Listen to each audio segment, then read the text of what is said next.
Fretilin considera programa nono governo constitucional niang balorong atus ida ruanulo lori problema bot ba povo Timor-Leste.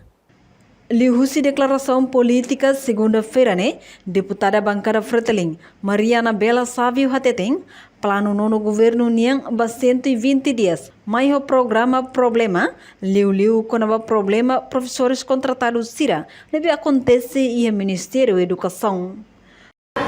Voluntários não reclamam terceira.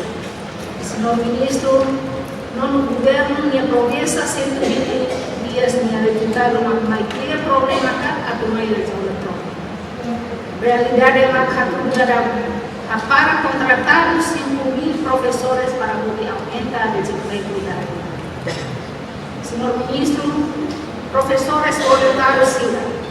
Tuirolos Ministério da Educação la bebe Hassan, ang governo la fogo buatida, la laca buatida basil. Tambah durante ini ajuda pia Ministério da Educação. Kodi hanorin kita ni awan sira na escola. Ita la imagina asai professor voluntário seguramente o fuambo o voluntário oferece sira na matéria kodi hanorin kita ni awan sira.